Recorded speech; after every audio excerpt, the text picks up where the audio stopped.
What's the good word, y'all? Welcome to the New York Jets Syndicate channel. It's your boy DKB here. So, the Buffalo Bills have been gifting the AFC East presence very early this offseason. There's been two main storylines that have generally dominated the Buffalo Bills this offseason.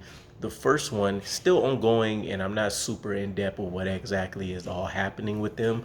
But in general terms, Stephon Diggs has not been happy. We've seen an instance of this last season.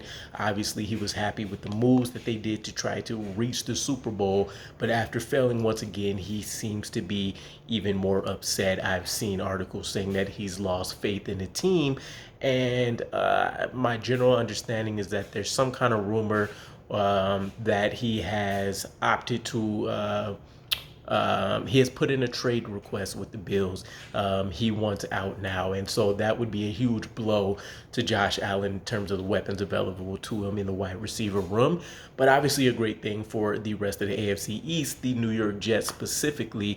But the bigger piece and the one that the New York Jets, I believe by their lonesome, will be able to take advantage of is the fact that the Buffalo Bills have kept Von Miller on the PUP list, which is arguably their biggest weapon. Probably not arguably, but I mean, outside of like a Tre'Davious White, it is their biggest defensive piece. And so it is huge that the New York Jets in week one won't have to worry about Von Miller lining up against us, especially on the heels of us finally kind of getting healthy at the right time. This has been one of our best off seasons in terms of health, but with the loss of Corey Davis, trying to make sure we have our starting offensive five in place on the offensive line.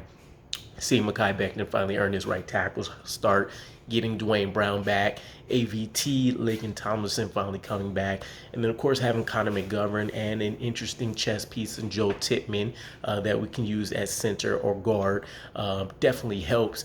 So this couldn't come at a better time for the New York Jets. The Buffalo Bills are reeling at the same time as the New York Jets are gaining steam. A great appearance by Aaron Rodgers in his first preseason action in 5 years.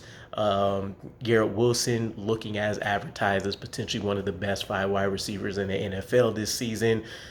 Plenty of room for even further improvements with us not seeing Brees Hall or Dalvin Cook within this offense against another opponent yet. So this just adds another level of intrigue into this.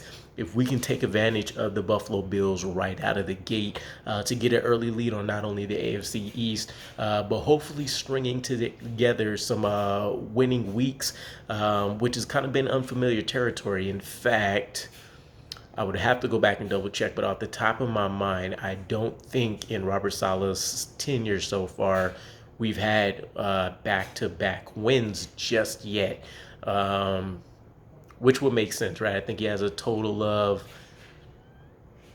15 wins or so in the 3 seasons he's been at the helm so far. So it'll be well timed and overdue. But this is definitely going to hurt the Buffalo Bills quite a bit. They did just let Boogie Basham go in a trade.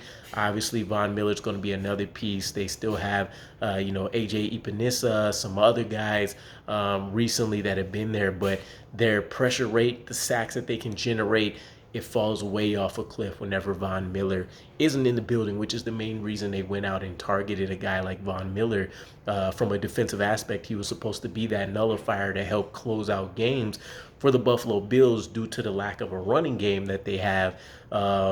And he's been just that. He just hasn't really been able to be out on the field. So seeing that they're kind of generally speaking a top five unit when healthy when it comes to being able to get after the quarterback and impact play, definitely is a bonus that the New York Jets won't have to worry about that. And you couple that with Aaron Rodgers, his ability to manipulate defenses, his ability to go out there and excel in the short passing game, to an elite ability to nullify a lot of pass rushers. We've heard our own talk about this. Carl Lawson, prior to the back injury, was speaking a bit about how it's almost a detriment in a way that Aaron Rodgers has been getting the ball out so quick because it hasn't necessarily allowed him to work on his arsenal of moves as much as maybe you would generally expect when we had Zach Wilson going out. So we'll see how they plan to mitigate some things. They do still have some interesting pieces. I want to say Leonard Floyd's on the roster with him. We mentioned AJ Epinesa, Gregory Rousseau as some of the recent top picks, and players that are on on that defensive line for them. But this is a huge golden opportunity for the New York Jets. So let me know what you guys think. How big of an advantage is this for us? And I'll catch you guys again. Peace.